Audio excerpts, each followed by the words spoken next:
Opposed? Motion carried. Pledge of Allegiance. I pledge allegiance To the flag of the United States of America and to the republic for which it stands, one nation, under God, indivisible, with liberty and justice for all.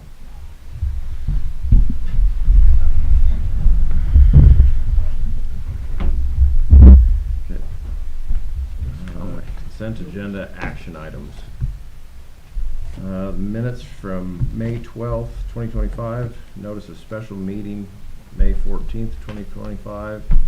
Notice of special meeting negotiations May 15th, 2025. Notice of the special meeting May 19th, 2025. And a notice of the special meeting negotiations May 21st, 2025. Bills, financial report, and employment. Do you want me to speak to any of the employment? Yeah, we can. I'll just go over it quickly. We didn't have executive session. So we have Sylvia Brown will be the new middle school head cook for food services. She's worked with us before, so she comes highly recommended. We have English teacher at the middle school, Hannah Hendrickson, comes highly recommended from Lewis Clark State College with a teacher credential. Then we also have a couple resignations. We have Brian Chase from middle school volleyball because he's been approved to coach high school volleyball. And we have another resignation, the Hayburn PE para, KJ, which we're sorry to see her go. She hopes to stick around and substitute for us.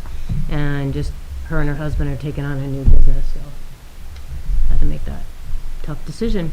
Cynthia Willard is also resigning from our middle school library, who's done a phenomenal job in just reorganizing and getting our library at the middle school up and running. And anytime you walk by, kids are in there reading, and she just promotes reading, and the kids still have that love of reading. So we hope to bring her back around every now and again as well. Then we have two retirees. Should I do it after the vote, or can I do that now? Can we vote on not letting them retire? Yeah, we can. We sure can. And then we'll come back. Then we'll come back and we're going to recognize Missy Rudiseth and Lois Harvey for their service in our transportation, driving a bus, which is a tough job and a job we need. So bless them, and then we got a little something special for them after the vote. Okay. All in favor? Or I need a motion, I guess. Make that motion. Second? Any further Any further discussion? Any further discussion? All in favor? Aye. Aye. Aye. All opposed? Motion carried. Now I can retire. All right, you two want to come with me just a little bit? I know.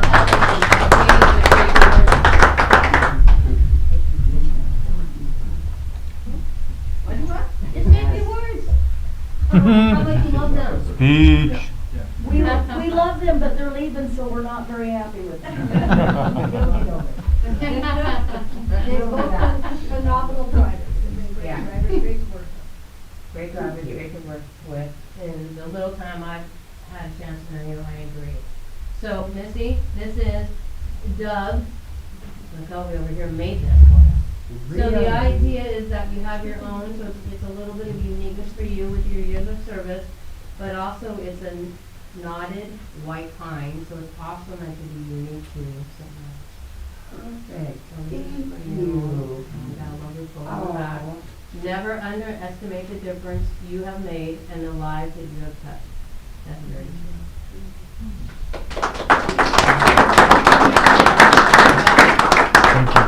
Thank you. Yep. Thank you so much. Thank you. Lois, same thing. Very special with your name and years of service. White pine to remember us here in St. Mary's.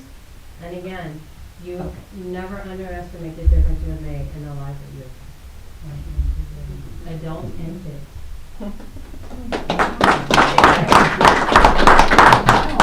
Oh my goodness. Thank you.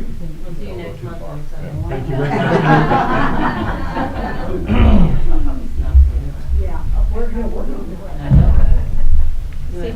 Yes, before you sit down. Oh, you have to you'll go up want front. to share this for the table. Oh, Big do picture. I need to- Yeah. Oh, Yeah, let's just wrap it up first. okay. Whatever side you wanna go with, in the back. Of all meetings that TJ Blackwell's not here, like, we're wearing blue. Nobody gave me the We didn't get a memo. Yeah, we didn't get together on it either, just Get have that it. memo.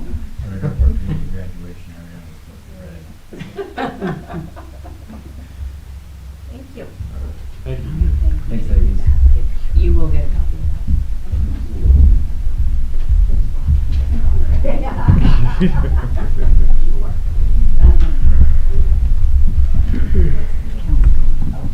I'll tell you the class colors next year in advance, I know. Like 2 weeks before. I know. Okay, B, presentation agenda. A, Bike to Go, Julie McElbus and Tom Stevenson. Yeah, we got Tom Stevenson here, and one of our donators, IDA, Brian McGregor. Thank you two for being here. Yep.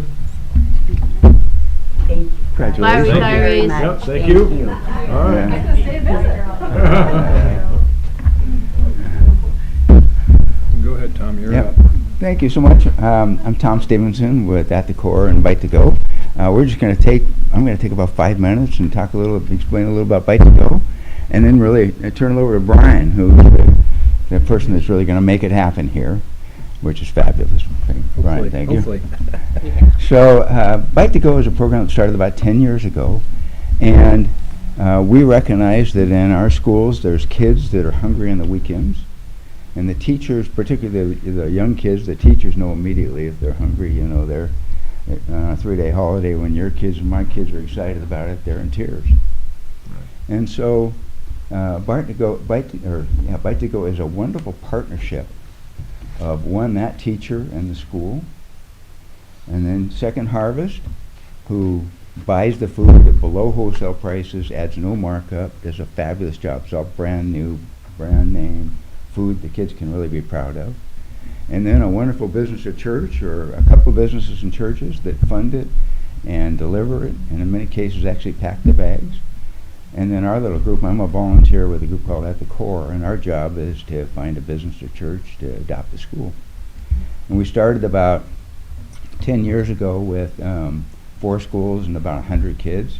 And today in eastern Washington and northern Idaho, we have over 250 schools adopted, and they're feeding, those wonderful businesses and churches are feeding 10,000 kids a week.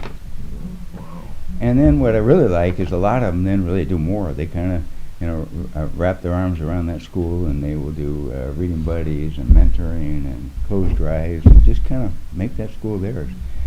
A little different here, where you have, we're really looking at the community, but still opportunities, in all the schools, still opportunities certainly to do more. So as I mentioned, what I love about the program is just a great partnership, and the food is all brand new, brand name. Because I'm keeping it short, I could have brought a couple of videos, but I know Teresa, you have those, and some of our communities. Second Harvest has the ability to pack these bags for the elementary kids, and so many of our, almost all of our schools in the Spokane area just get a pre-packed bag. The business comes up, picks up the bags, delivers it to the counselor, and then the counselors take it to the classrooms where the teachers slide it in the kids' backpack on Friday so they're not embarrassed about taking it home.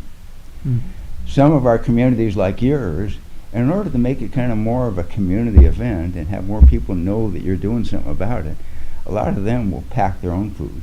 They will just get cases of food and pack it. And so communities that are doing that are like Sandpoint, Coeur d'Alene, a number of them, and then others just get pre-packed.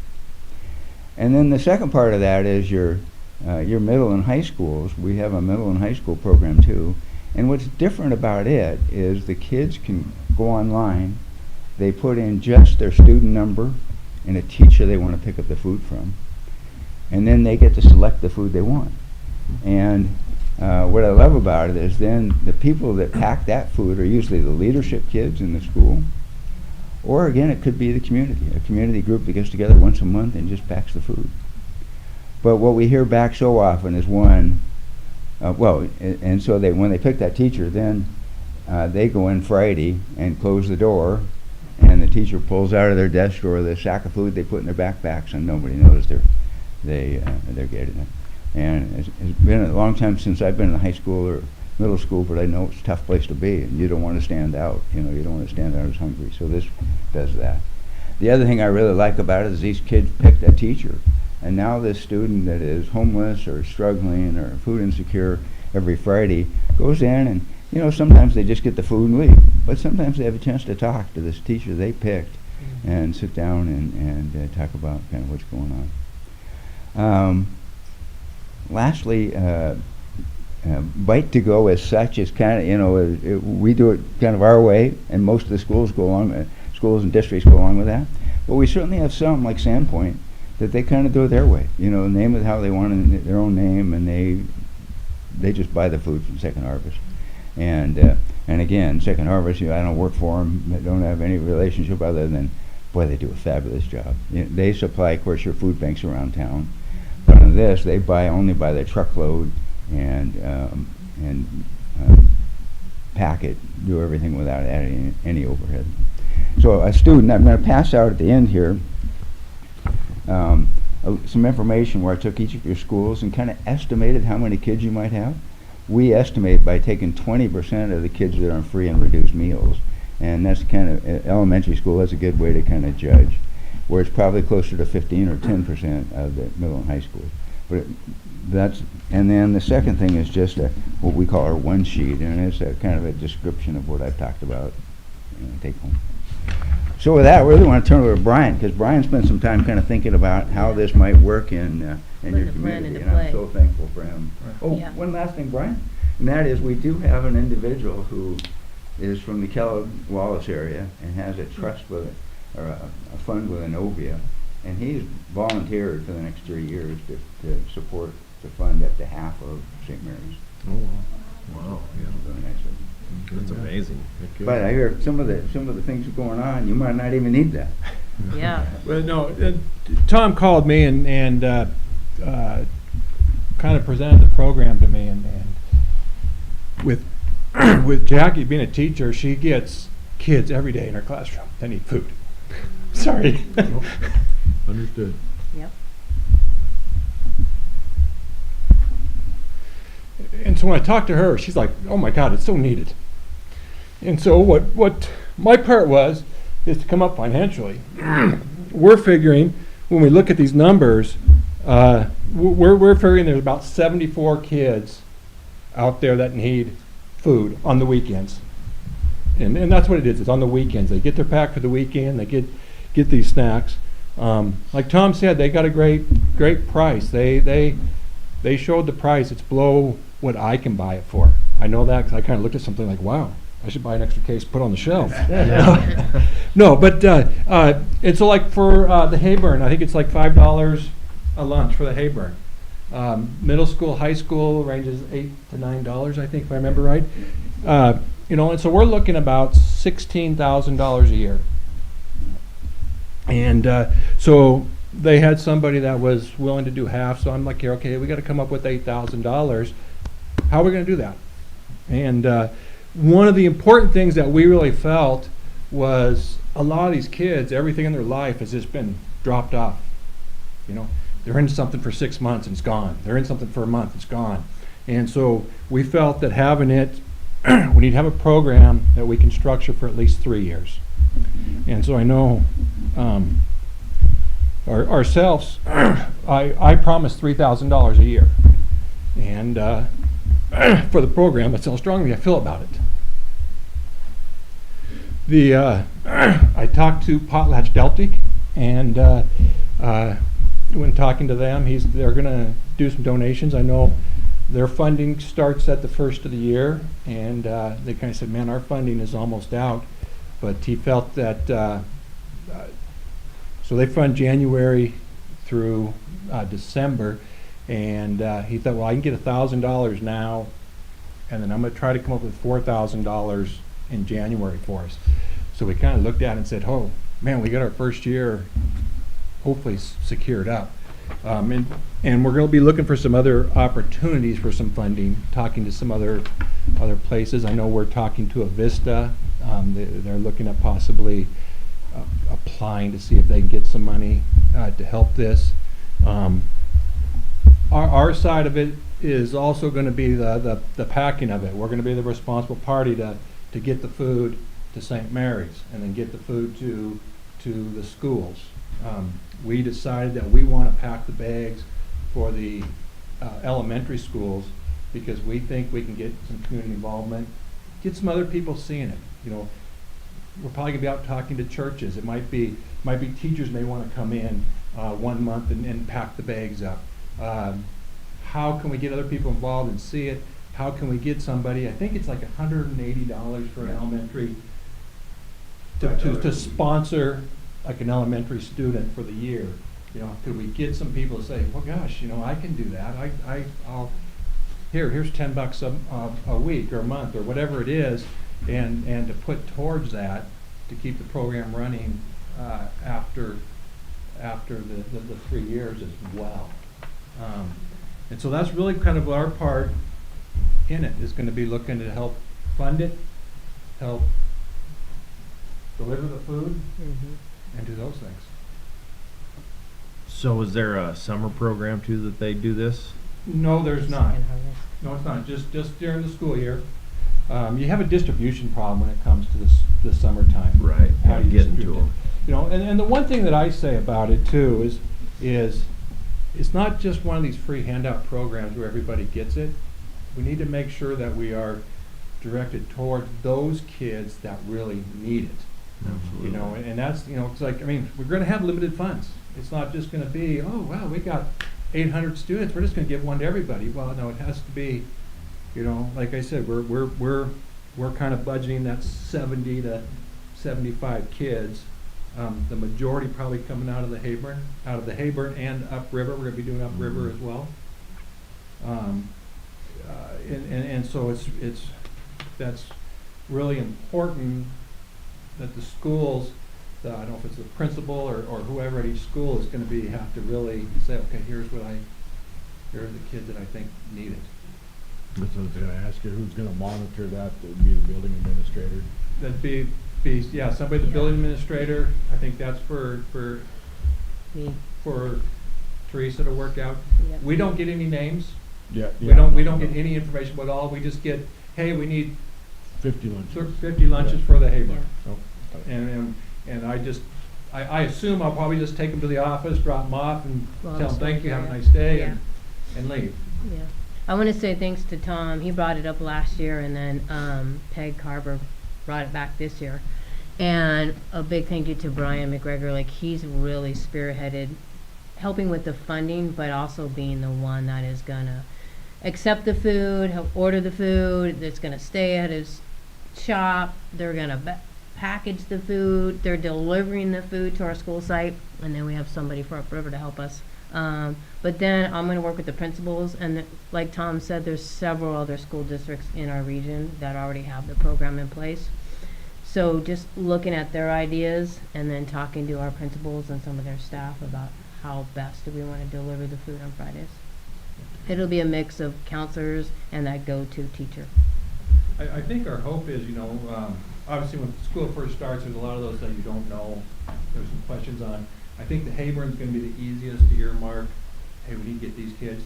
And I think I kind of set a date. Teresa told me no, I think that's too soon. But I think about the second week of school, we ought to be able to be delivering to the Hayburn. Yeah. I think the high school, middle Yeah, school, one more it week. might take 1 or 2 more weeks after that to really identify those kids. Right. At least we No. can start by the third Right, week, we even get- if it's small and it Yeah. grows. Yeah, I think we get Yeah. things going. The rest of one's in which school, 'cause you got that. well, and I think with the We'll be ready. records from the previous Yes.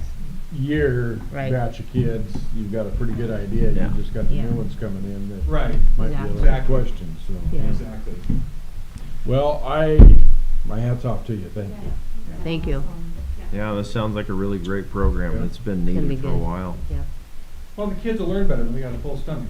Right. You know, they're not behavioral problems, you know, they're showing that has helped with behavioral problems, you know, with those kids as well, and there's reasons, you know. Confidence. Mm-hmm. Thank you both.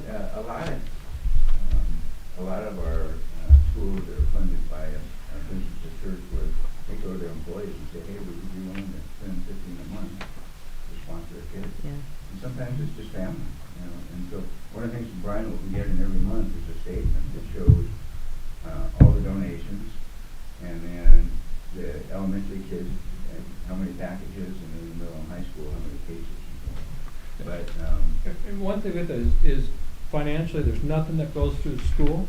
There's no, Jeanette, you don't So- have to track anything. Yeah. So if we find people wanna donate or we find stuff, we just have them direct it right to you?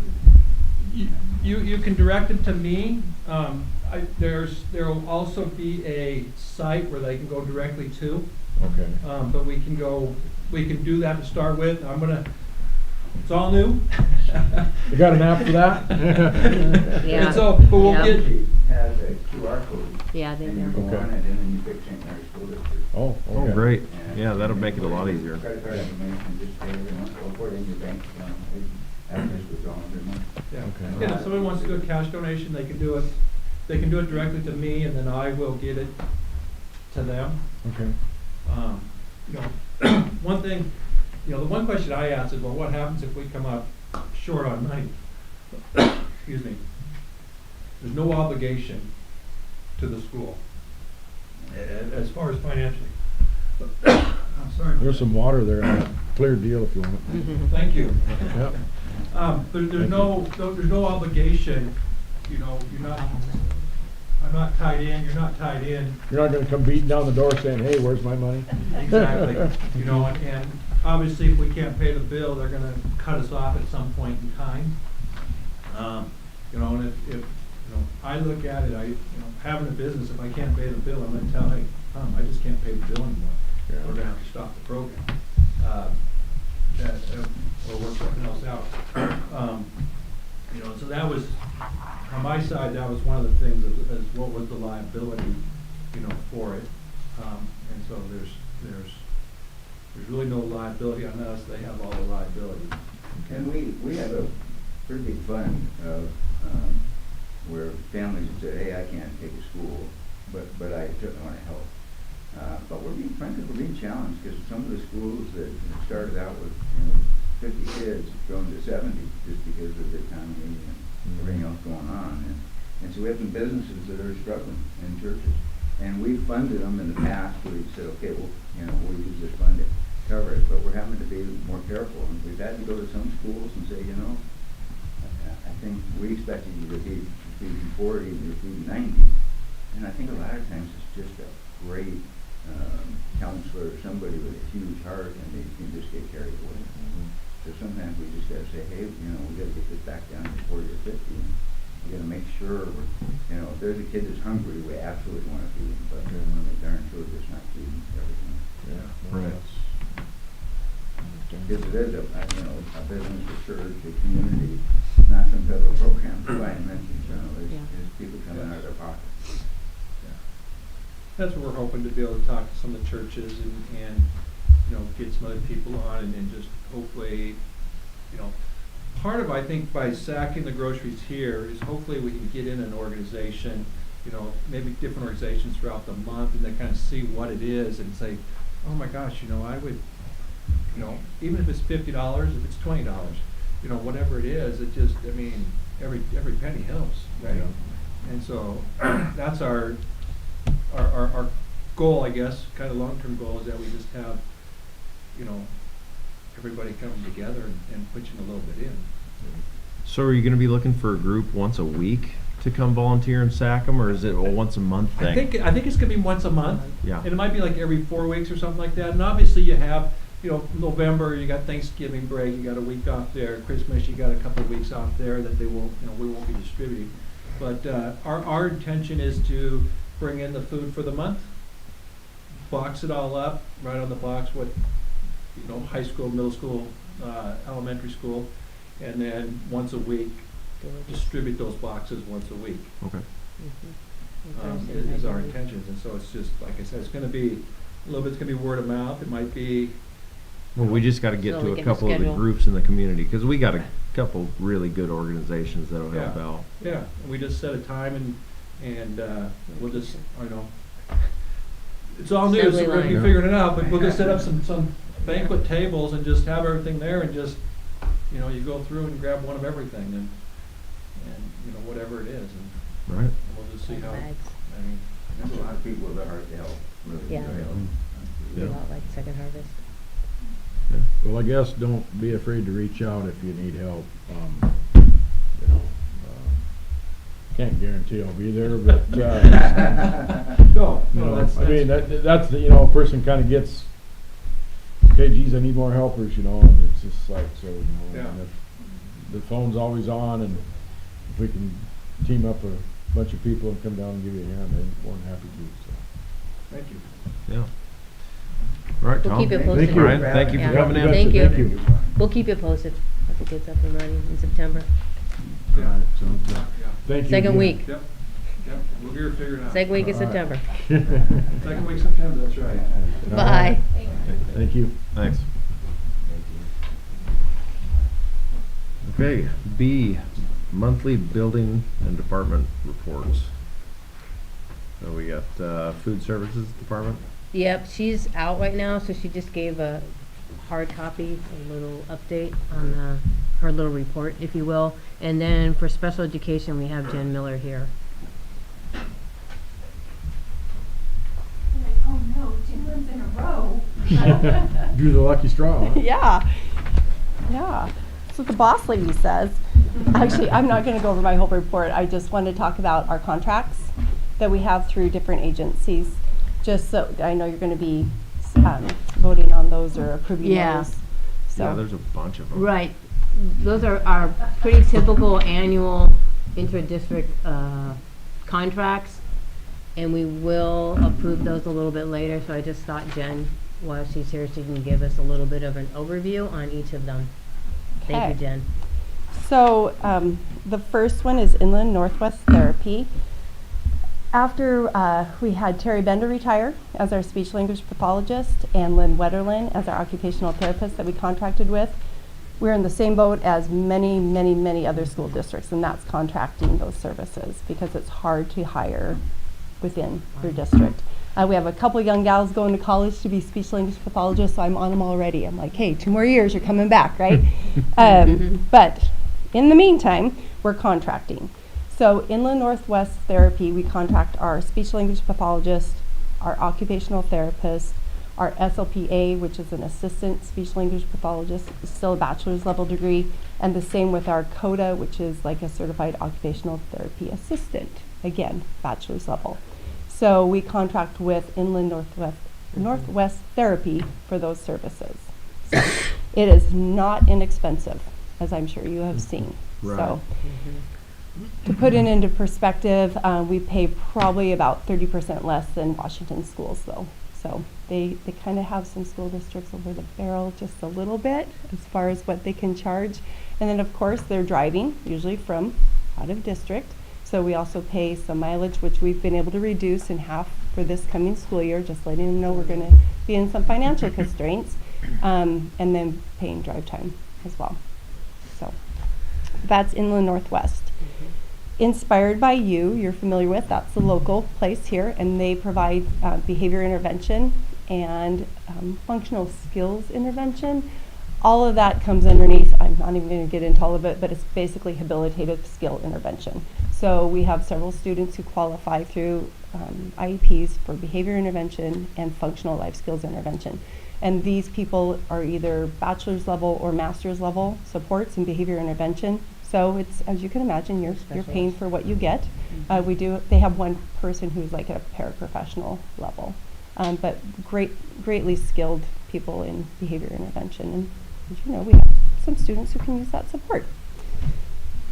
Sunrise Speech Services is another speech language pathologist. She's the one who's been serving Upriver School for the last several years, and that person is Susan Bauer. It was Susan Hall. She got remarried, so it's Susan Bauer. And she is going to actually be filling some support for us at Haven Elementary this next year. So she is going to be doing 2 days of online therapy, and then our speech language pathologist through Inland Northwest is going to be 2 days on site. So again, filling that Terry Benda position of 5 days plus, as many teachers and therapists put in.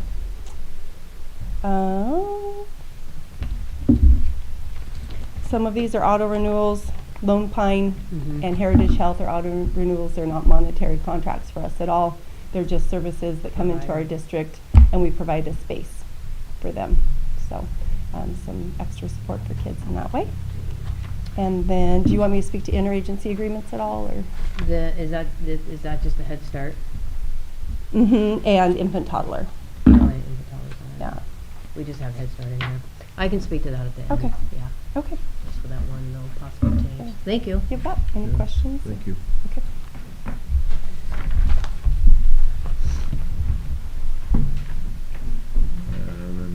And then, did you have any questions for Sherry's report? Pretty basic. Yeah, I don't think so. I looked Yeah. at it.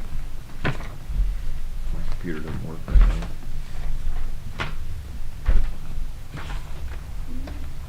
It'll come up a little bit. Yeah. I forget how to use the book after using the computer so much. You gotta dig through the whole Oh, thing. yeah. Yeah. I know. Look at you. You got used to the tech Right, side. yeah. Versus all the tabs. Yeah. Yeah, then written The written reports. monthly building reports from the Hayburn. Yeah, I'll just point out a couple highlights from each of the building reports, particularly because some of our end of the year state preliminary results are rolling in, so there's some excitement, as there should be. Lots of good results that are percolating up, show that our hard work is paying off, which is always nice to celebrate, particularly at the end of the school year. So you have Hayburn showing over 65% of their kiddos in kinder, first, second, and third, learning how to read, learning all their early literacy skills. And then you also have Upriver and each of their grade levels, K, first, second, and third, over 70% of their kiddos showing that they are proficient in all their early literacy reading skills, which is exactly what we want, so that when they enter that third and fourth grade, they're ready for reading comprehension. At the high school level, you're going to see that 63 out of our 65 kiddos graduated, so about a 65% graduation rate. And you saw that on Sunday, so that was a lot of fun to watch. 63 out of 65. Yeah, actually, 60%. my bad, yeah, 64. let me correct that. 64 out of 67. 63 walked. Yeah. Yes, that's your 95%. Yeah. Thank you. And then we have, and they have a high, they're showing a high grade level and advanced performance in terms of their language arts at the high school level. So they're pushing that 65%, which is nice to see as they walk across the stage at grade level or above. And then at the middle school, we're noticing in our language arts, they're pushing that 60% of their students are also at grade level or above in reading comprehension, which is exceeding our expectation for our students in this upcoming year, while we're always striving for 100%. So that's a few little highlights in some of our preliminary data. Question, I don't know what grade it would be at now, but since we started funding full-day kindergarten. 2019, yep. So, I'll track that for you. so is that, are we seeing, I guess Let's see, where will we be at now? I do track that for you every 19, so it'll time. be 6 years. Sixth graders, seventh graders. So, question for Victoria, do you see, 1, 2, 3, 4, 5, they'd be in fifth. do you see an advantage of, since we started doing that? Definitely. I wish I could draw on more historical data. And so, sorry, it just popped into my head, so I don't mean to. I appreciate the question, and I'm excited to dive into that with Teresa. And look, I can speak as a parent. Two of my kids have attended full-day kindergarten, and to know what they're exposed to Right. and to see their growth. So just as a parent empirically, Mhm. it is such a blessing. But I'll dive in and get those answers with Teresa and look at some cohort data to see what happened with those numbers. Because you're right, that would be an 11-year-old, that would be our kids. That's our fifth graders. So when we look at their like big statewide results, they're showing up, they're pushing 50% of them being at reading level or above. But when I talk about that K1, T3, as we see their growth in early literacy, I mean, definitely one of the factors I would contribute to that is their full-time kinder. Like that has gone up significantly over the years. So I was on that governor's task force, I about got in a knockdown, drag out fight with the legislator. Yeah, I bet. His wife was a kindergarten teacher, and he said that didn't make a difference, Yeah. so they went a full-day task force. I'm like, Mr. Come on, let's go, Yeah. I'm excited to hear talk. But, yeah, so I just, and after talking, I had some pretty significant conversations with Mrs. Badgett about it, and Mhm. I actually was gonna have her go to Moscow to speak at that meeting, and I don't know whatever happened now, anyway, but yeah, so I just wanna, Yeah. hear that it's still working good, Oh, and yeah. I mean, obviously it should be, so. Yeah. And We when have to you hear interview what- our first grade team and see, they've been there for a very long time too, so that first grade team Yeah. would be able to speak to a Gen Z and would be able to speak to what the effects would be, because they've seen that change firsthand. And when you look at our third, fourth, and fifth, that transition from that early literacy that we were talking about to our third, fourth, and fifth, they're pushing 50% being at their level above, and that's some of the highest we've seen for Good. a while. And when you, I mean, same thing with Head Start and then preschool and then kinder. When you talk informally to the teachers, they're like, yes, this is getting our students ready to just know how to be a student, which sets them up then for all the learning, all that foundational learning. Good Yeah, deal. a plus all the way around. Sometimes you see it in a data point, and sometimes you just see it. The ability to Right. stand on their own. Yep. You know, just gotta keep the bellies full. Yep. Exactly. All Exactly. right, thank you. Which is where that second breakfast also came in. If you remember Sherry Shafee, that was in her report, how that second breakfast, and not that we don't need this program, don't get me wrong, but how much her participation increased when we gave our secondary kiddos that second opportunity to eat breakfast. With the idea behind it would support them in behavior focus. Yeah, a lot more common, because especially at the high school where the kids don't want to get out of bed. Yeah, And they so get to by school 10 right o'clock. at the last minute. Yeah. Then they finally, they get a Like snack. 10, there. yeah, That's- after my first kids bell have that. rings. Yeah. Yeah. Oh yeah, I am a little hungry now. Exactly. Yeah. Tide them over till lunch. Yeah. That second period teacher and third period teacher are very happy. We've given them a little food. Right. Joe, he's got his mile-long to-do list for the summer. It's now on an 8x14 piece of paper. No more 8x11. Yep.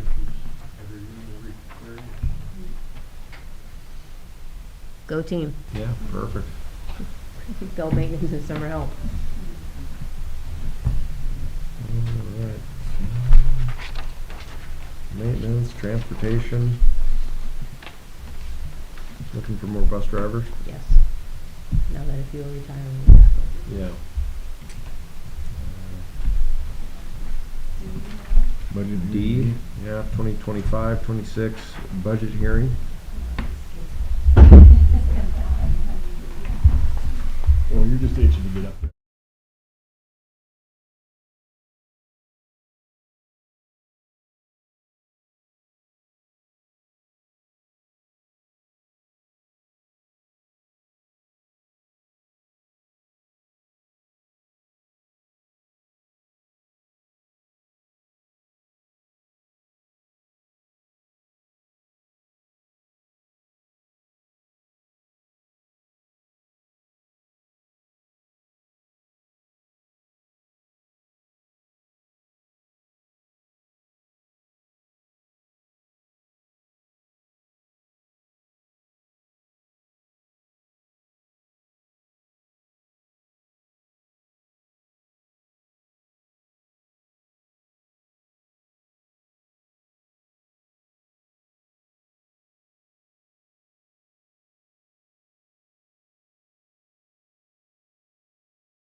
our levy for next year. It'll be separated out, but we will be able to recoup those funds.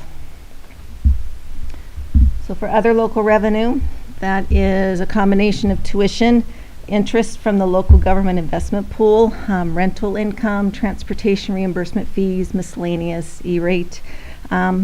Total of $225,000, a decrease of $20,400, and that is mainly decreasing the amount we'll get from investment earnings for $10,000 because we're getting less state revenue, which that's the money that goes in there, and the interest rates are slowly declining. Rental income, a decrease of $6,400, and miscellaneous of $4,000. State revenues, total for next year of $8,317,883, and that's a combination of discretionary funds, salary and benefit apportionment, transportation and other state support. So our projected enrollment of 834 students would calculate an actual support unit of 45.46. However, our protected support units for next year would be 46.3, and that's based upon 97% of this year's actual support unit. So we're funded at the greater of. So we are budgeting on 46.3. We're still having declining enrollment, and so they protect us from year to year, so we can adjust our budget accordingly. So looking at the first part, discretionary funds, the state is funding $45,375 per support unit. That times 46.3 is $2,100,816, and that is divvied up into two pots. There is one that's supposed to cover health care, and the other part is actually discretionary. So remember when we went through that, they did increase the amounts per support unit for health care, an increase of 1,752. With our lower support unit, that was actually an increase of 34,000. However, the discretionary portion, they did not decrease. The state did not fund any increases for discretionary. So that stayed the same. So that times our declining support unit, so that's the actual decrease in funding. So the net decrease for discretionary funds is 19,649. Salary apportionment, that total for next year, $4,239,090, and that's administration, certified, and classified personnel. And we went through those calculations last time, where each one of them are calculated differently, but that's the total that we will get. That's a net increase of only $16,577, and that is a direct related to there was a funding increase, but since our support units are lower, and that calculates the funding, so it's a net increase of $16,577. Benefit apportionment is Percy and Social Security of the salary apportionment, so that'll be $884,645, a net increase of $3,597. Transportation, an estimated increase of $83,000, and that is calculated by the prior year's expenditures. This year's expenditures are higher for transportation, so next year's revenue will be higher. And also there was a change in funding, where years ago when we had holdbacks, the transportation, in order to fund discretionary funds, they took a portion out of transportation to fund discretionary. They reverted that back. So I'm wondering if that's why we didn't get discretionary funds, but that's an estimated increase of $83,350. Next part is other state support for $322,463. That's with the literacy, that's those special pots of monies that they give state support for. That's like literacy, professional development, remediation, math, and science. Since those are all based upon enrollment, staff FTE, that is a small decrease of $19,729. Other two little pots, other state revenue of $17,280. That's where we get a percentage for our internet services, and revenue in lieu of taxes of $52,339. So all of those added up, it's a small increase of $64,146. Any questions on that? We did go into detail on all of that, so this is review. Right. Last item, transfer from special funds of $190,690. That is technology, staff salaries and benefits, and some maintenance. We're implementing a much-needed technology replacement plan next year, and we're going to utilize our state technology funds for those cots. Currently, salaries and benefits for technology personnel are out of that fund, so we'll have to move those to general fund.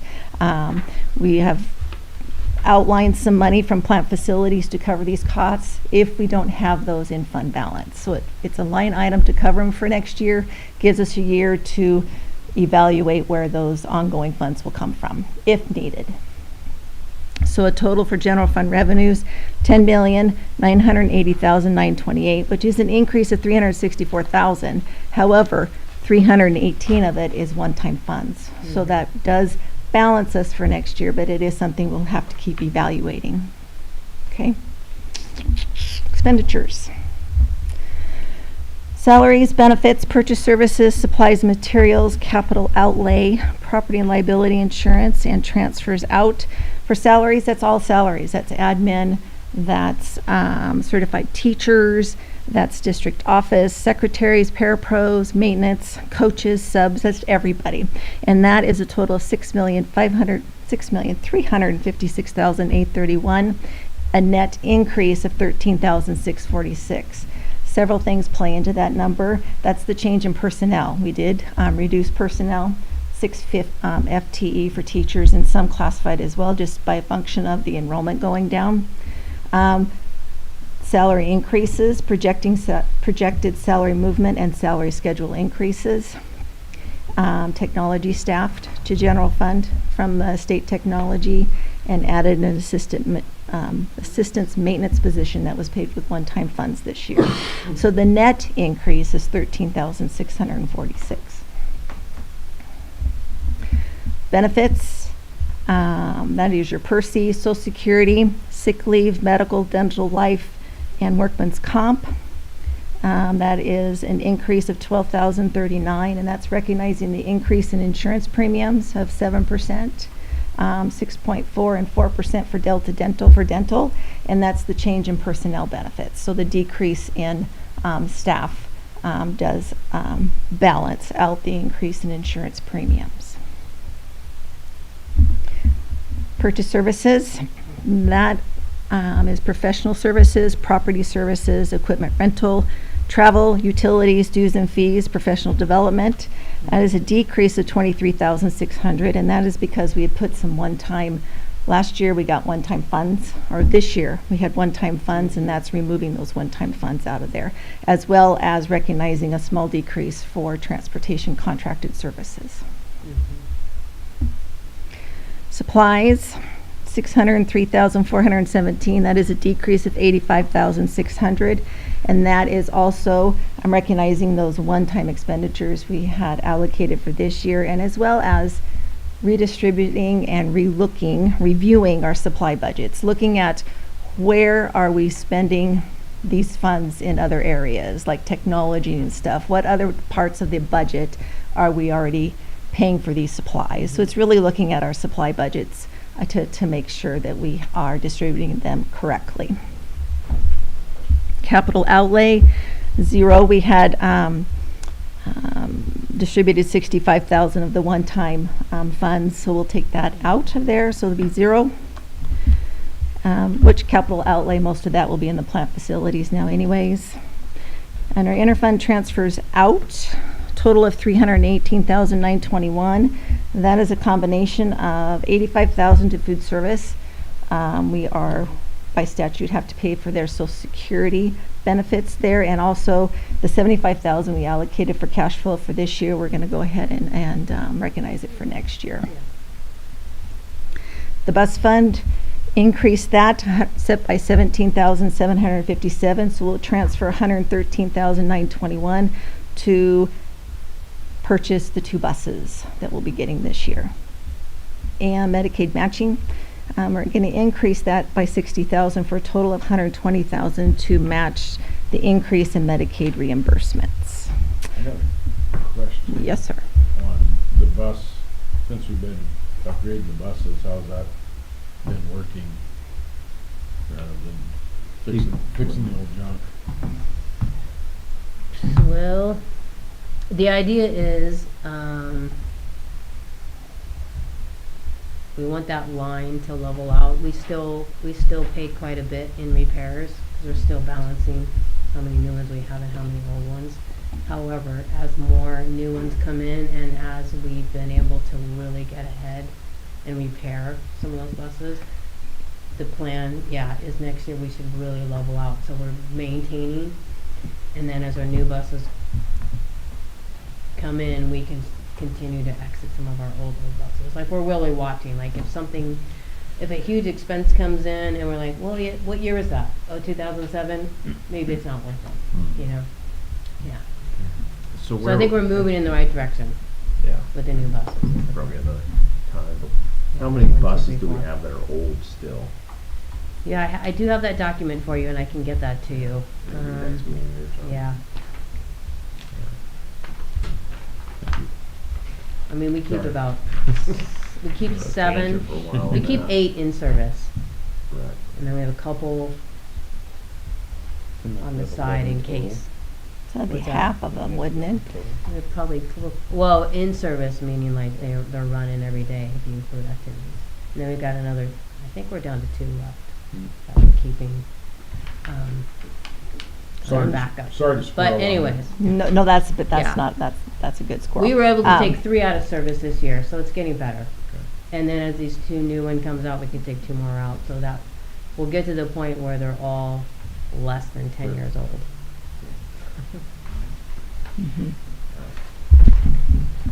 Okay, so that's a total for general fund expenditures of 11,032,153.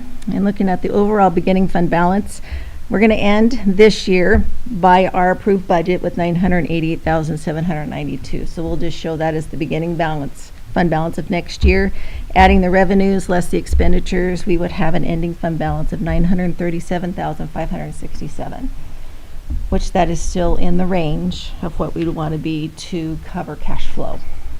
That's your comfort zone. That's my comfort zone. Above And actually, it 900. could be, yes, my comfort zone. We'll just keep it could at be a that. little higher though. And I don't think, I don't think I'd go much higher than that. It's a balance. If you have too high of a fund balance, then the legislature starts looking at, we've had years where they said, you guys have enough money, look at your fund balances, we don't have to distribute. So it is a balance, and you don't want to have too much in there. So I think if you can cover 1 month's worth of expenditures, which that's about $920,000, then that's a good target. Auditors want you to have 3 months worth, but I think that's, But that's why Not- we keep that 900,000 is to pay the first month before That's- we get our funding. it's to cover your first payroll of July, before we get our property taxes. And a lot of our federal funds are you pay first and then you get it reimbursed. So we've got to have that cash flow to be able to pay out things in order to get it reimbursed back from them. So it really serves, we're not hoarding the money whatsoever. It's so we can function from month to month to month. 1 month of all. Yeah, because if we were at 0, we wouldn't be able to. We wouldn't be payroll. able to, we'd have to wait for monies to come in. And they come in sporadically from the State Department. It isn't just an equal amount each month. So, and same with some of our federal grants. It just comes whenever, and it's not a regular monthly amount that you get in order to pay your bills. So you got to be able to budget for it. Good. Yep. 300,000-400,000 is your comfort zone. Well, and it used to be, yes, and then it didn't work Insurance out goes very up well. It used to be 90,000 500 to 600, but yeah, it just makes more sense to have Supplies this. go up, supplies go up, benefits go Less up, yeah. stress, very much less stress. So with this said, we already talked about that this budget is balanced with 2 items that are one-time resources that we'll continue to review this budget and make adjustments as needed. This budget presented tonight was posted 10 days ago. That's required by statute. And since then, we have identified 1 revision so far that we will present as part of the amended budget, but we will facilitate it now. It won't be part of the approval process, but knowing that we will do that to facilitate the budget this next year. So in the budget workshops, and what was included in this proposed budget was a line item in salaries of $300,000 for potential salary increases. That is overstated. It did not take into account reduction in salary apportionment this year. When we, last June, when we were budgeting, we budgeted for 50.45 support units. and we increased salaries accordingly. We actually were funded at 49, so we had a decrease of salaries this year of 139,000. So we need to decrease that 300,000 that we projected for salary increases by 139 to stay in line with our funding. So that was not included, and it should have been. So as we go forth in increasing salaries, we will take that 138 from the 300,000, the 162,000. We will use that number when we're looking at salary increases, and then we will propose that in the amended budget. Okay, does that make sense? Yeah, that was perfect.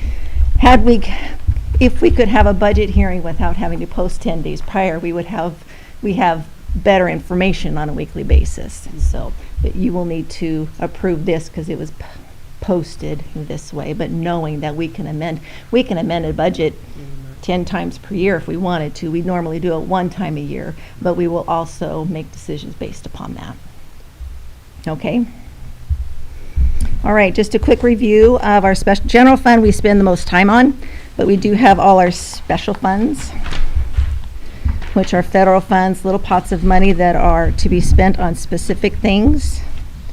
Just quickly, federal forest funds, we don't know if we're going to get those from year to year. We did get 10,000 this year, so we didn't spend any of that money, so that we had 5,000 carryover plus the 10, so we'll have 15,000 for this next year.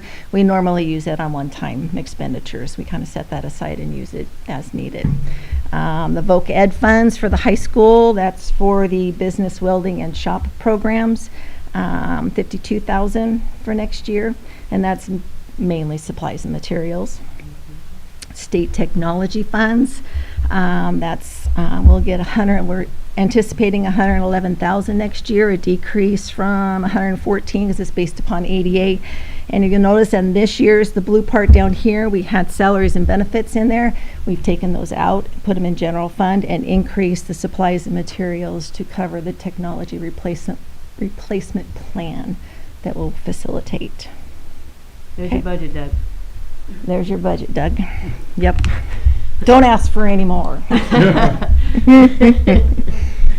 Safe and drug-free schools, small decrease, 12,127. Title I dollars. It's improving basic programs to assist students to meet academic standards. Title I staff and supplies. You'll see a pretty significant decrease there. That's because I believe the Upriver, they've been in school-wide improvement, which is Title I, but this was their last year. So that is not budgeted for next year. Which is good news. Which is good news. They've showed enough growth and achievement, they're going to exit school-wide improvement. The next two funds are for special ed. The first one is for school age, 211,000. A small decrease because of our declining enrollment, and that pays for 7 parapros throughout the school district. And the next one is preschool, small decrease again, 9,730, and that pays a portion of the preschool paraprofessional. The next one is Medicaid, which just houses all the Medicaid billable services. Significant increase this year that we didn't budget for, so we're including that in the budget. We're making it accurate for next year. Significant increase. And I don't know if Jen wants, I was going to ask you, are we billing more services or rates went up or all the above? Okay. Yeah, and primarily it's due to rates, so that number increases as we get more money, we pay more money. Yeah. Yeah. About 32%. It's a So catch-22, really but yeah. significantly more money, so. I remember that, one of the contractors wanted more money because Yeah. the rate went up. Right. Yep. Yes, exactly. And then- Final page, Title IV funds, student support, academic enrichment. We pay a percentage of a behavior intervention parapro at the Hayburn. Title II is professional development for staff. Small decrease. That's based upon our FTEs. We have fewer teachers, so that'll decrease the funding. The next one is our after-school program. This next year will be the final year that'll be funded by the grant. Food service. Recognizing some small decreases in what we budgeted for this year. 115,000 for local, federal 510, and the transfers in of 85,000, and that pays for salaries, benefits, and food costs. Plant facilities, a carryover from this year over there. It starting for next year is 1,280,000, anticipating about 60,000 local revenue, and that's the interest in the local government investment pool. For that 1,340,000, we have about 550,000 for summer projects, if we get through to them, and then that transfers out one time of 190,000 to the general fund if needed for the technology and maintenance positions, with an ending fund balance of 599. The next one is 3 New American Schools. That's just housing our portion of the $14 million grant.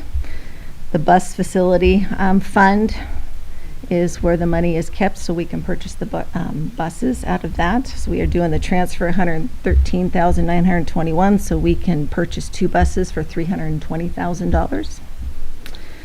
Lottery, we had this last year, and the state is using that towards the plant facility modernization funds. We don't get those on an annual basis anymore. And then the final one is the plant facility modernization. That is the one that is supposed to last us over 10 years for projects.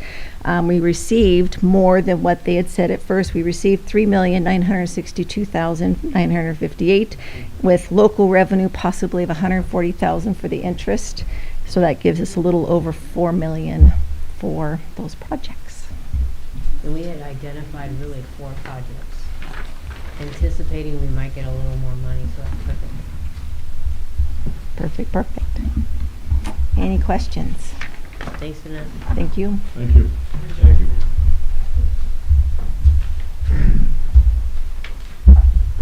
Open forum. Do we have any visitors that want to speak? No, sir. All right, moving on. Board of Trustees Appreciation Month. Whoop whoop! Did you know June is the month of school board recognition? I just found that out. Let me say a few words. I wrote a few. This annual event. Darn few. I did write more than a few. This annual event provides an opportunity for local schools and communities to honor Idaho's more than 800 school board members for their dedication to public and charter schools and our children. Providing our community's children with a quality education is one of the most important investments we can make. So we are very proud of our St. Mary's board, Paul, Beth, Josh, Seth, and Jody. Since June is that school board recognition month, it seemed like an appropriate time to stop and formally thank you.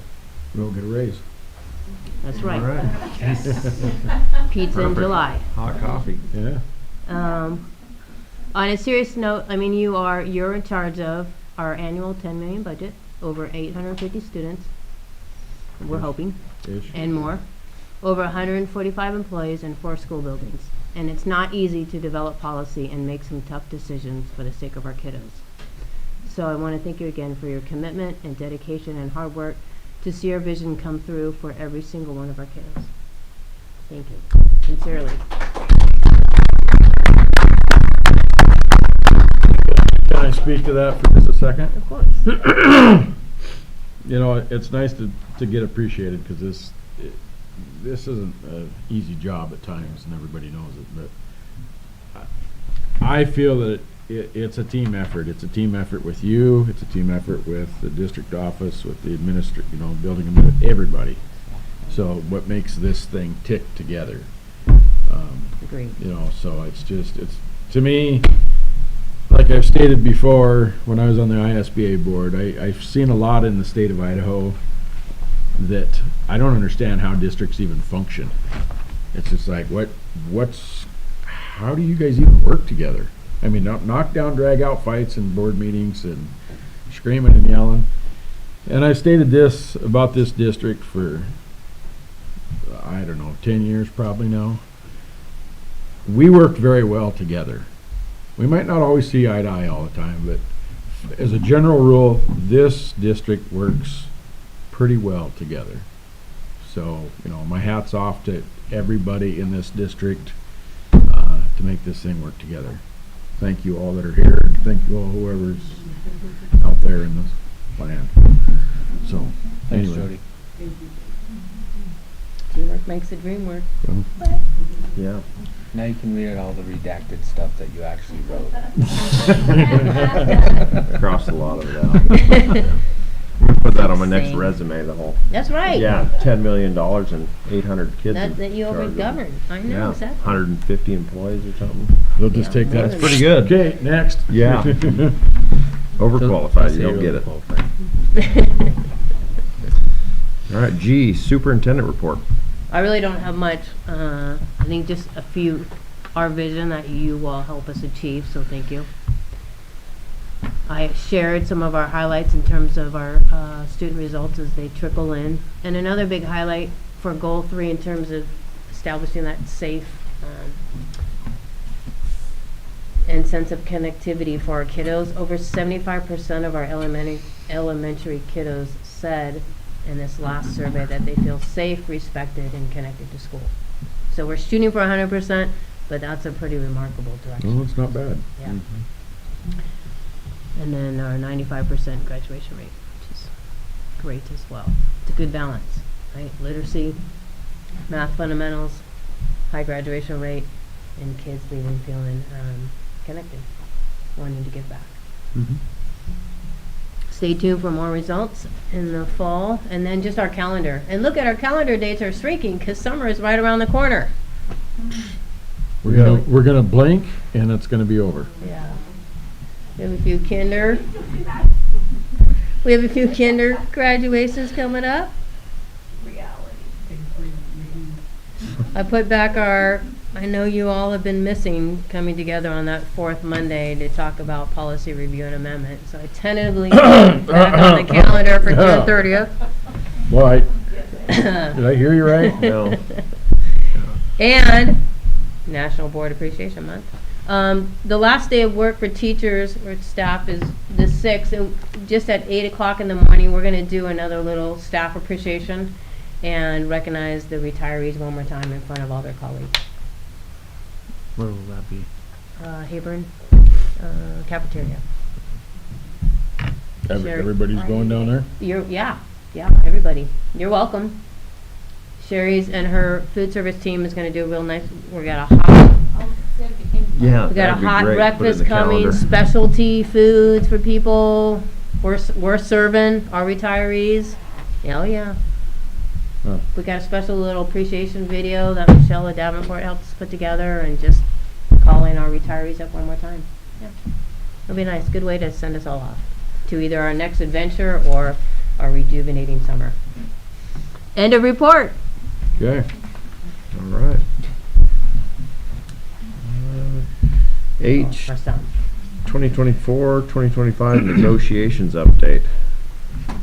Me Going and you. absolutely terrible. I don't know what's wrong with that SMEA, but my word, we cannot get on the same page. No. She's talking about team. We all get along.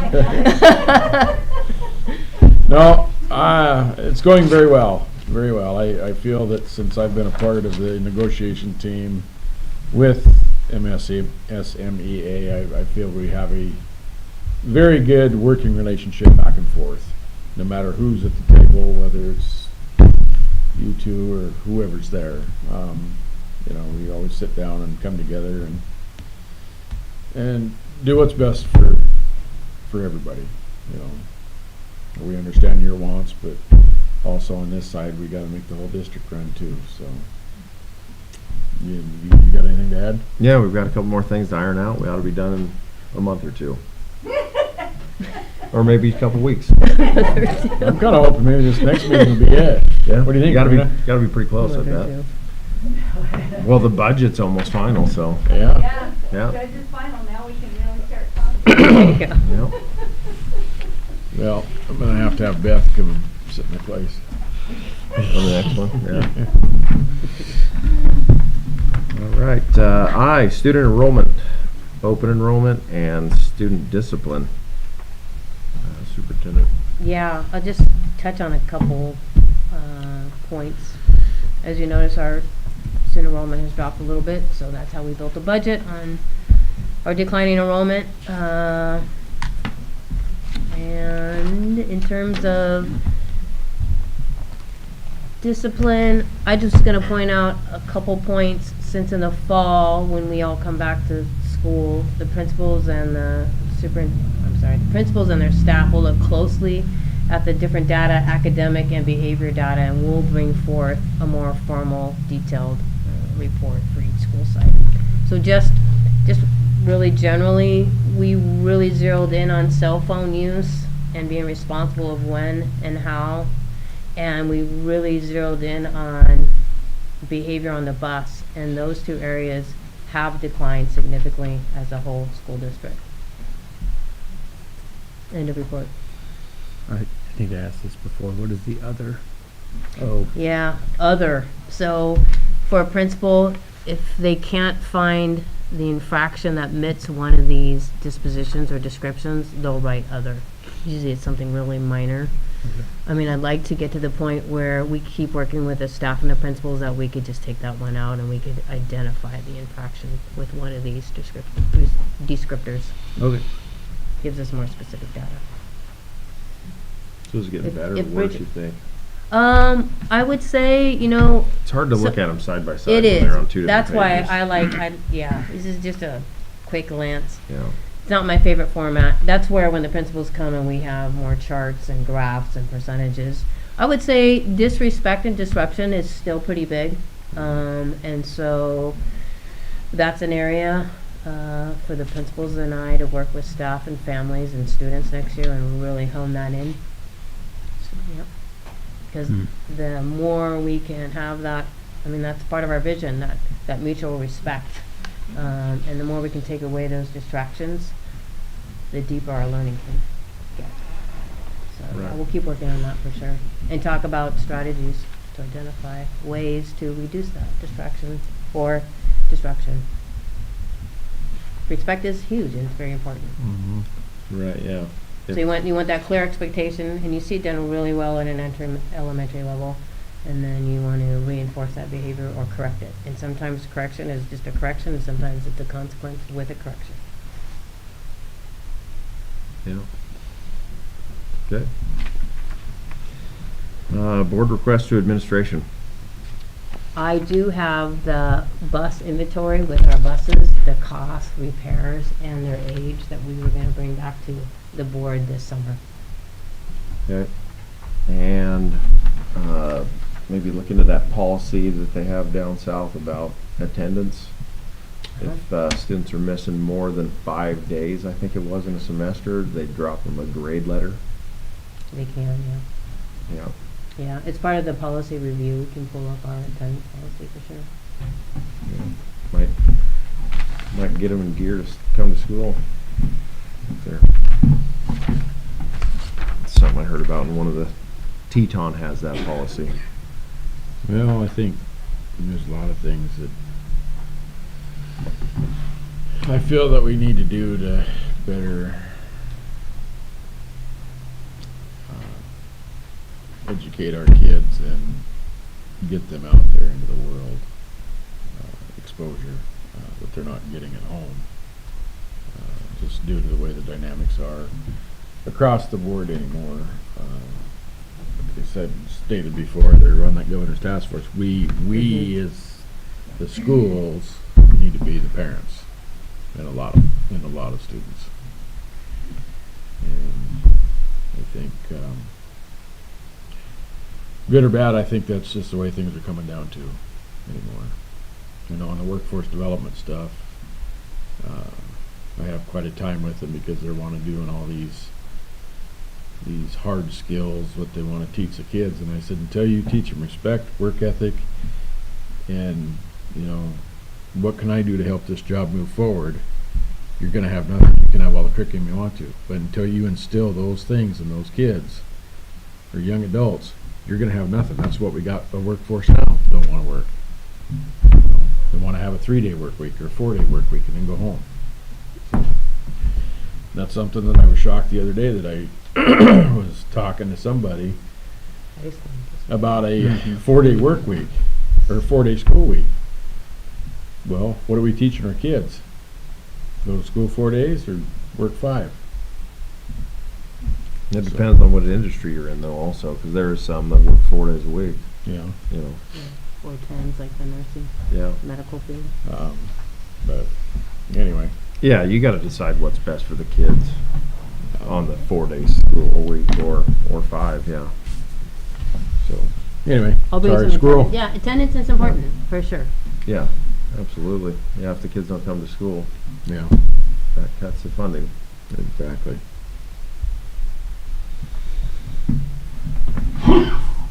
Bless you.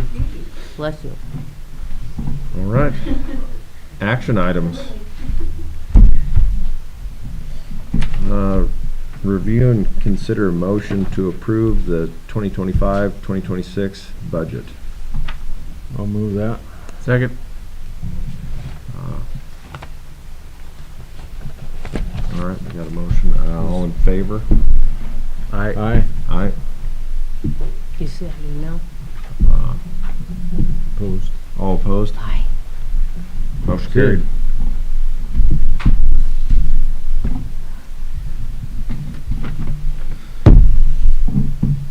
Good, okay.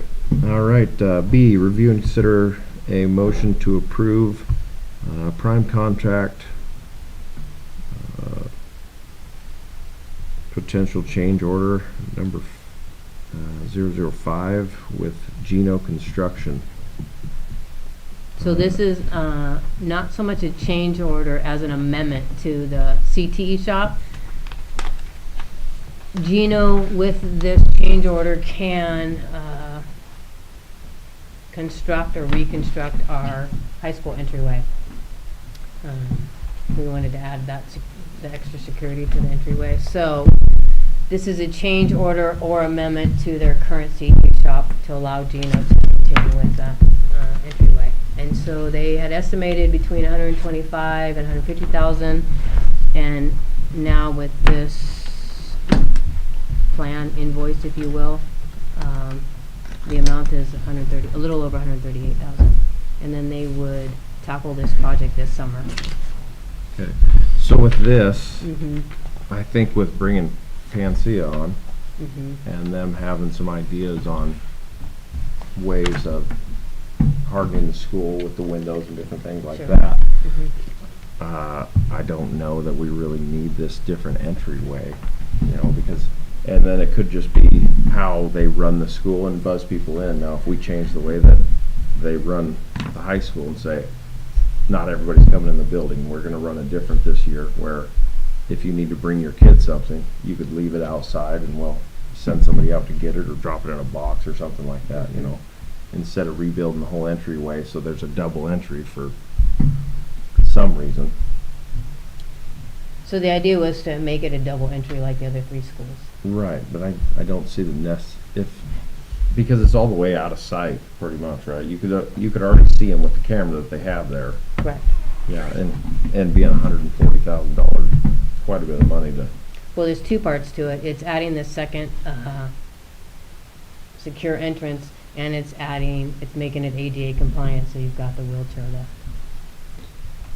And this is the Two-parter. front entrance to the, Mhm. So right now, if you buzz so in, we had a ramp. we We do do, have a but ramp. it's not ADA compliant. It's too long and too steep, and there's no place to turn around. Can we just put a net at the bottom to We catch tried them? all that. They tried all that. So they put in, the best solution was the chairlift. So have So- we had so- any issues with? No. The van to help them No, back we up? haven't. We haven't. I mean, we accommodated in different ways. No, but the trouble is, you're dealing with a public entity, school entity and public entity, so you got the rules you gotta follow. If we don't have the secure entryway, I mean, the other three schools have a double secure entryway. So that's been talked about even with the blessing of Panacea to have a secure entryway. Right now, if they buzz somebody in, they can go, they're exposed to the entire high school. But if they don't buzz them in, say that, hey, this year we're gonna do it different, Mm-hmm. you know, and not buzz everybody in, we're just gonna, hey, because they could talk to you through the intercom. We have that ability, right?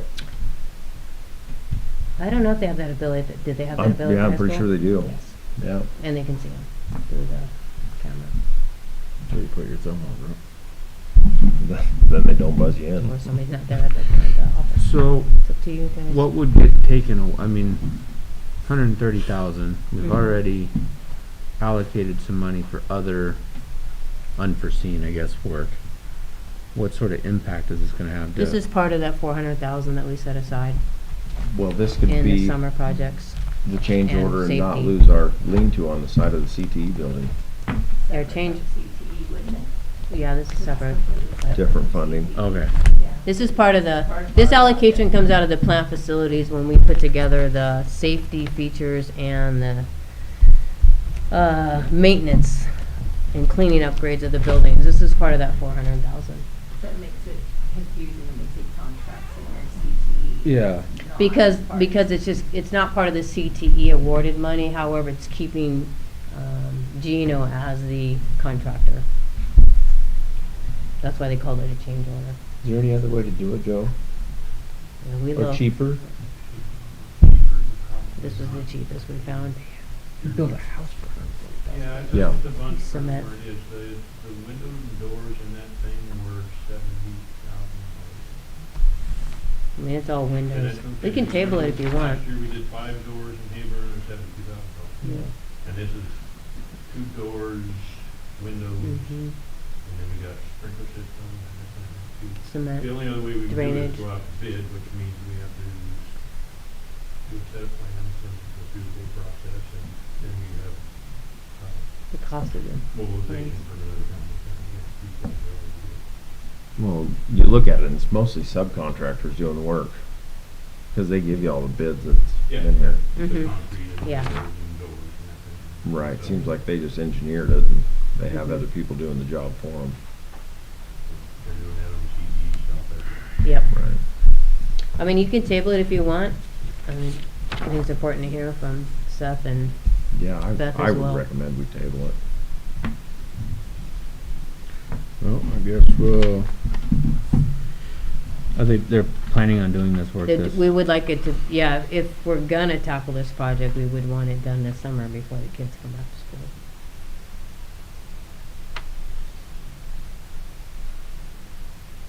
so if we tabled it and brought it back in July, I don't know the timeline in July. I didn't ask that. We could always have, we have special meeting at the end of the month if needed. Joe might know.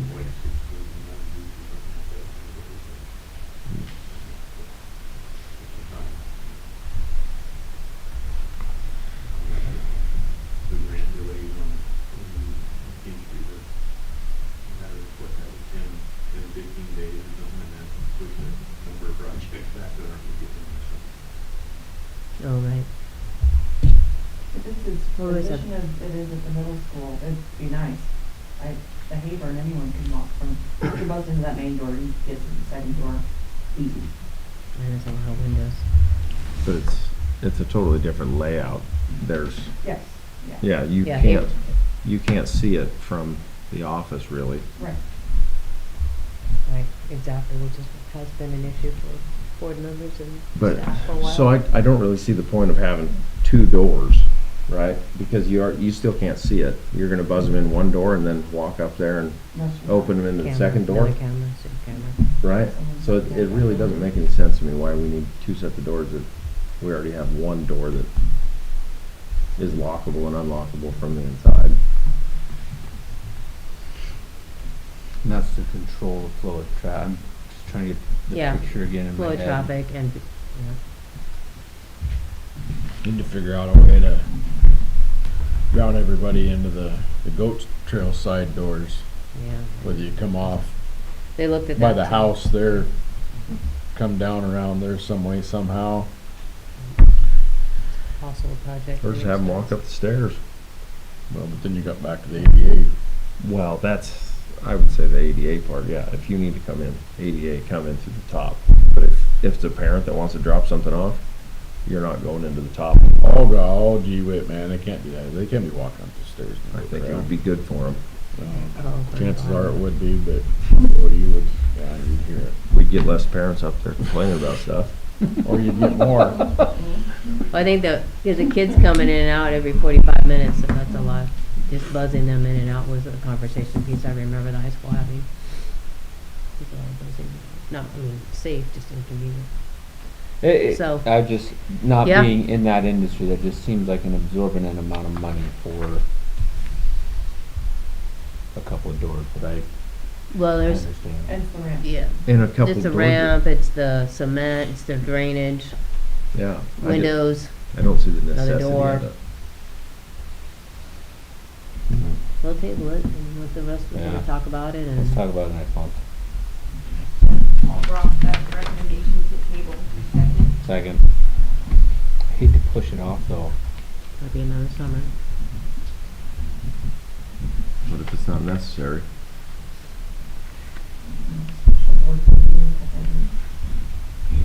Possibly June 30th. We got a motion and a second. All in favor? To table it?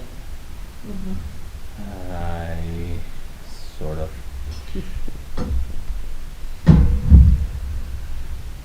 Aye. All opposed? Alright, maybe I didn't wait too long. I'm on the I'm Okay, fence. still on the all in favor. I don't know. This is it's part of the, I mean, we've identified all of the security things that we wanna do to harden the schools as a comprehensive package. Yeah, and this was Going one so of the far ones. as talking about, you know, constitutional rights, teachers being able to provide that option of defense, taking all the necessary steps for our facilities to be secure. Mhm. A two-door secure It's entry was part of, part of the deal for everybody. I do see it as part of the overall package of needing, as part of that security that we want to put in place for the school. It just seems so damn expensive, excuse my language. Well, the money put that we're the spending wheelchair- there, we could spend on some other part of the school, like new siding or something. 'Cause it's pretty bad shape. New Tilex that. Yeah, yeah, you could, some of the siding there, you could probably kick a hole in it. And we're gonna be putting 2 double new doors on the one Well, entryway. and the ramp. I mean, I get the AD side of it, right? All of Mhm. the buildings that I have to deal with, Mhm. all of our facilities, it all has to be ADA compliant. Well, maybe we could just go with an amended budget on it and just do the ADA.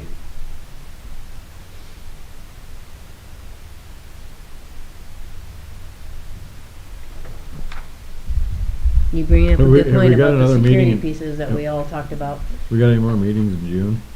We possibly have June 30th, for policy. 2 weeks, 2 more weeks. We get back then. But then you're back, what, 30 You're days? back- Well, you're back 2 25 weeks. days? You're back 2 weeks.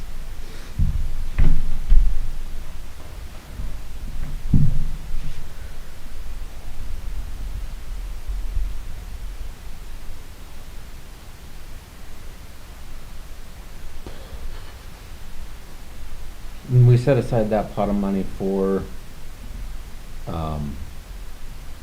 if things were to change with the CTE building, right? We had some money to draw Mhm. on Mhm. to keep that. For change orders and just other But expenses. didn't that on already it. cost us an extra 26,000? Uh-huh. 26 minus the 10 we saved, so 16,000, yeah. We set aside 125 and we're at 16,000.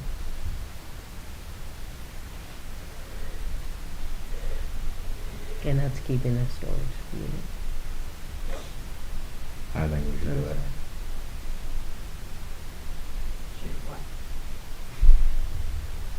It's been talked about for a lot of years in terms Yeah. of safety.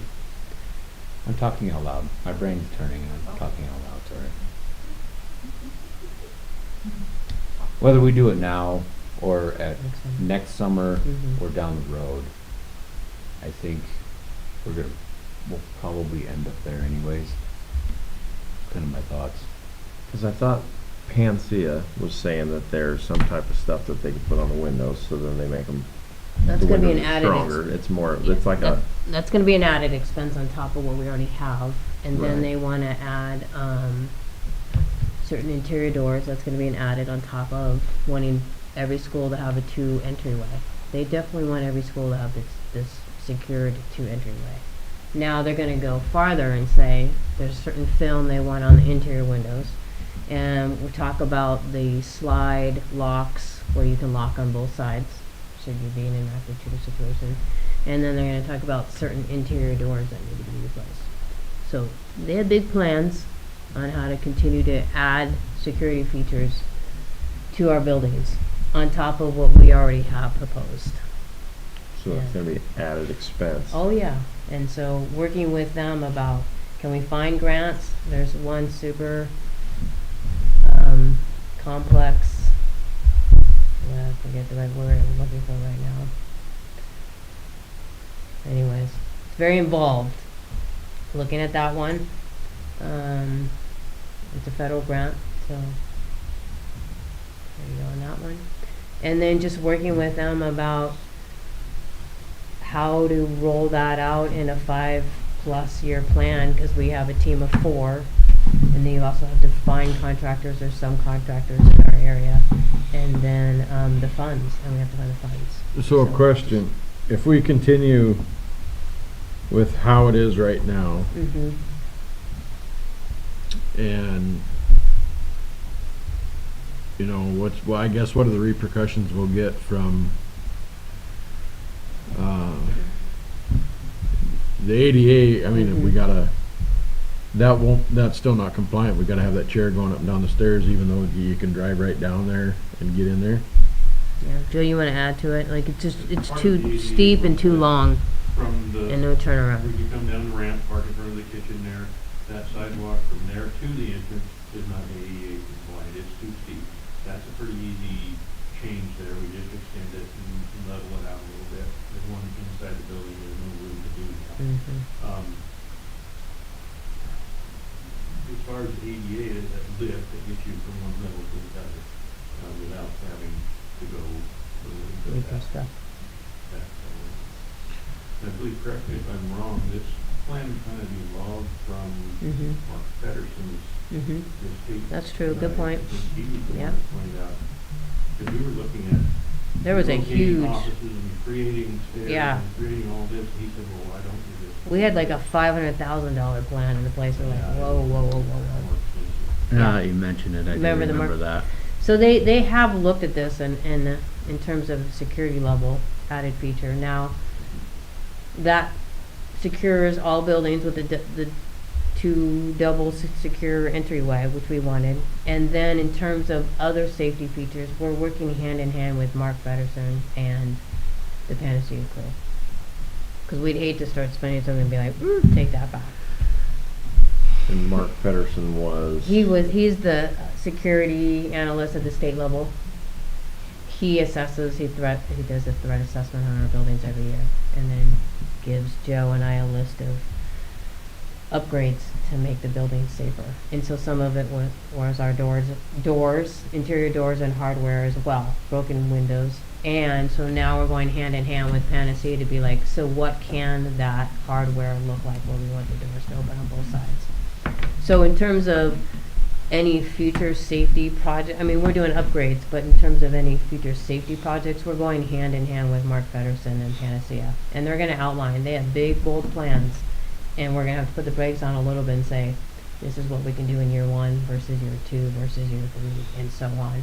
And then at the same time, they're providing a lot of training, so it's like knowing our current condition of our buildings, help train our people accordingly while we're adding safety So features to the buildings. if we approve this change order and I guess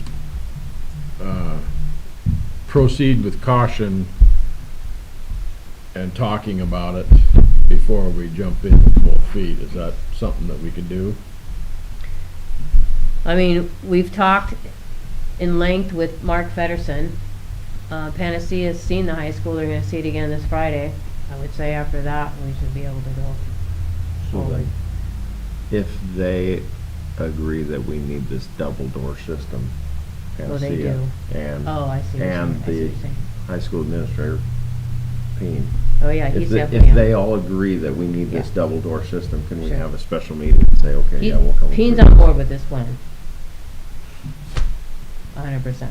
he helped design this plan over the other 3 plans that we had. Well, it's almost, I mean, you're almost. This was his it's our- preference. They just need our approval to move forward on the thing, so We I could guess get that's confirmation that's on kinda where Friday. it's We at. could get confirmation from Friday on Panacea. And if they're okay, like Peen is and Mark Patterson, then we'll move forward. If Panacea says, stop the brakes, then I- we'll put the brakes on. I would say, like right now, I would say, just my own personal thoughts, but, you know, let's go ahead and approve this, but yet, you guys, you and Joe, keep your eye on it, and then keep us kind of in the loop on what's going on, and then, you know, if we need to come together for a special meeting, saying, hey, okay, here's what we decided to do, guys, and, would you feel better with that? Yeah, I guess if we get more information from, yeah, I mean, Panacea. I hate and- to, Because it could be better spent hardening something else, like all the windows that go into the classrooms, you know, from the outside, versus having a double door next to a single window, or another window that's just right down the hill. You know, if you're trying to keep somebody out, 2 doors aren't gonna keep them out. They're not gonna go through 2 doors. You know, they'll go through the other side window. yeah, so that's what I would say. I would say let's just go ahead and Confirmation. approve it, and then keep us in the loop on what things are going, you know, how it's going, and. Okay. We'll make a motion. Now we need to let the motion, there's already a motion on the floor, so we need to either Oh, let it die for lack of interest. and then do another motion. So. That was a pretty weak eye. Yeah. Yeah. It was an it. Yeah. Oh, okay. So I guess, All opposed. yeah, just, we say nothing, and then it dies for lack of Yeah. interest. So now, new motion will be, let's go ahead and, approve the, prime contract potential change order 005 with Geno Construction, with the provision in there of administration to kind of keep us abreast of what's going on moving forward. Is that acceptable? Yeah, I think also encouraging to continue to find ways of being economically efficient with that project.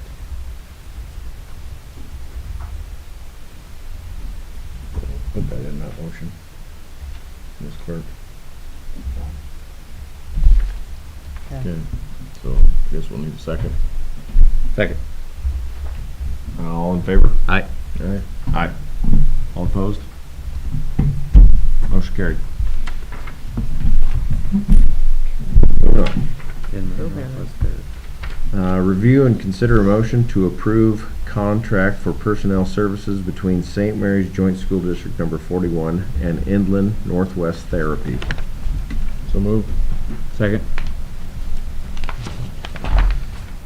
All in favor? Aye. All right. Aye. All opposed? Motion carried. Review and consider a motion to approve confidential agreement between St. Mary's Joint School District Number 41 and Inspired by You LLC. So moved. Second. All in favor? Aye. All right. Aye. All opposed? Motion carried. Tana, you good? Yes. Okay. Review and consider a motion to approve interagency agreement between St. Mary's Joint School District Number 41 and Lone Pine Behavioral Health LLC. So moved. Second. All in favor? Aye. Aye. All opposed? Motion carried. Okay, review and consider a motion to approve memorandum of understanding between St. Mary's School District Number 41 and Sunrise Speech Services LLC. So moved. Second. All in favor? All right. Aye. Aye. All opposed? Motion carried. G, review and consider a motion to approve memorandum of understanding between St. Mary's Joint School District Number 41 and North Idaho College Head Start for the 2025-2026 school year. I'm gonna ask us to table that one. Here's why. There's we want Head Start next year for sure, and we'll definitely go into partnership with Head Start. There's one section for Upriver this year, different than Hayburn. St. Mary's School District provided the food through their CACFPUSDA program. That is up in the air right now, depending on staffing that we might find or might not find. We used to have 2 cooks up there. Right now we only have 1. So we've been in talks with Head Start to see if we can find that cook. And if not, then we want to go back to the table with Head Start and see if they have the personnel to provide the food service. So we'll bring it back in July. We should have a better Okay, I'll make idea that then. motion to table the memorandum of understanding between Joint School District 41 and North Idaho College Head Start for the 2025-2026 school year. Second. All in favor? Aye. Aye. All opposed? Motion tabled. H, review and consider a motion to approve Catch My Breath agreement between St. Mary's Middle School and Panhandle Health District. They're going to provide some prevention and education training on addiction, particularly regarding tobacco, nicotine, and vaping. So it's been a program you've heard Principal Parson talk a lot about. You've heard us all talk a lot about how to get that addiction curbed, if you will. So this is a great opportunity. I'll move that. Second. Okay, motion and a second. All in favor? Aye. Aye. All opposed? Motion carried. Review and consider a motion to adjourn. So moved. Second. All in favor? Aye. Aye. All opposed? Motion carried. Good job. Boom, Paul got that down. Hey, there it is. We figured it out. There it is.